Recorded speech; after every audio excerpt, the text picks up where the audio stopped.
Somerset earned themselves a home tie against Durham in this season's Clydesdale Bank 40 competition after they beat Essex by 40 runs at Taunton in spite of a worrying injury to captain Marcus Trescothick.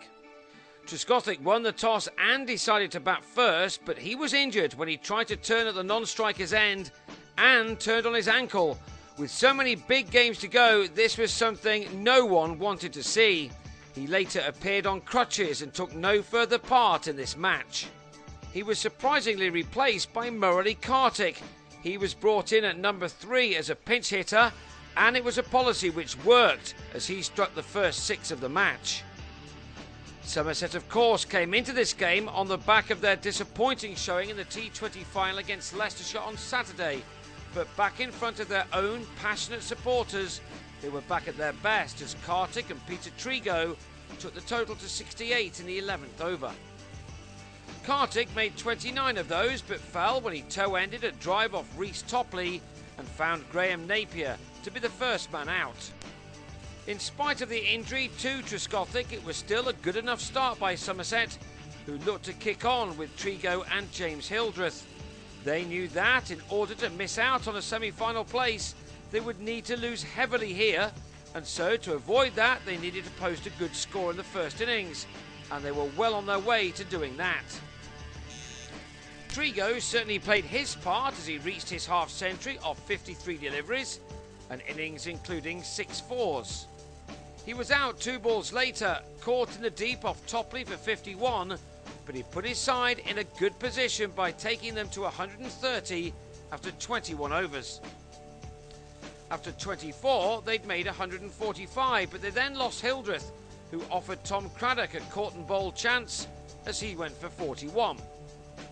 So it was left to 2 of the younger members of the Somerset squad to keep the innings going, in Chris Jones and Craig Macheda. They took the total to 178 at the end of the 31st over. By then, Macheda had struck a Craddock full toss to Ryan Tenduscarter to go for 17, but he'd kept the innings moving well. And that was something Errol Sapire was able to do, as he and Jones advanced the total to 214 in the next 5 overs. Sapire was bowled by Tymon Mills as he went for some big shots in the final few overs. He made 18. With Josh Butler and Craig Keyswetter missing with England, Somerset had signed the former Gloucestershire wicketkeeper Steve Snell on a short-term deal, and he and Jones, who hit 45 on his List A debut, carried Somerset to 251 for 5 at the end of their allotted 40 overs. It was always likely to be too much for Essex to knock off in a hurry. The dependable Alphonso Thomas made life that much more difficult for them by trapping Mark Patini in front for 5 in his first over. And that left Essex with a mountain to climb. They had little option but to go after everything. They could not afford to go down thinking, and so the explosive Adam Wheater and Jake Mickleborough played their shots, always knowing that they had to win this match by a distance to overhaul Somerset at the top of the group. A second place finish for them would not be enough to carry them through to the last 4. Wheater has made a habit of hitting big shots this summer, and so his wicket was always going to be the key one. And after he'd made 33 out of a total of 83 in the 13th over, he swept George Dockrell and was held at deep mid-wicket. 4 balls later, Tom Westley edged Macheda behind to give Snell his first catch as a Somerset player, and he claimed his second a few minutes later to grab the crucial wicket of James Foster, a man who would have been confident of carrying his side home. So now Essex were in big trouble on 95 for 4 in the 16th over, and their task was becoming a very big one, even though Mickleborough reached a 50 at a run a ball. His wicket on 56 spelled the end for the visitors. Kartik saw the back of him with a catch off his own bowling, and now Essex had it all to do.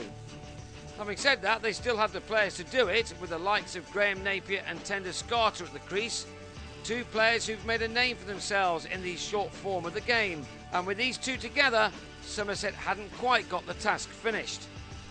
But when Steve Kirby had Tenduscarter leg before for 30 to leave Essex on 146 for 6 in the 26th over, they were nearly there. Napier is of course known almost solely for his ability to hit sixes, and he took Kartik on. But he couldn't do it all alone. Tim Phillips was the seventh man to fall, as Kirby struck for a second time with a total now on 161 for 7. Napier hadn't given up yet and struck his second maximum on his way to a 38 ball 41, but not even he could ruin Somerset's day this time. Thomas returned to have him leg before with a typical delivery from the country's #1 death bowler. Topley then top-edged Sapphire to Dockrell, who took a running catch behind the keeper, and the left armer then bowled Mills to finish the match off with 5 overs to go. Essex had been dismissed for 211, which gave Somerset victory by 40 runs to take them through to the semi-finals and earned a home tie with Durham next weekend. There will be concerns, of course, about Trescothick, but yet again, this win emphasised the character of this excellent Somerset team.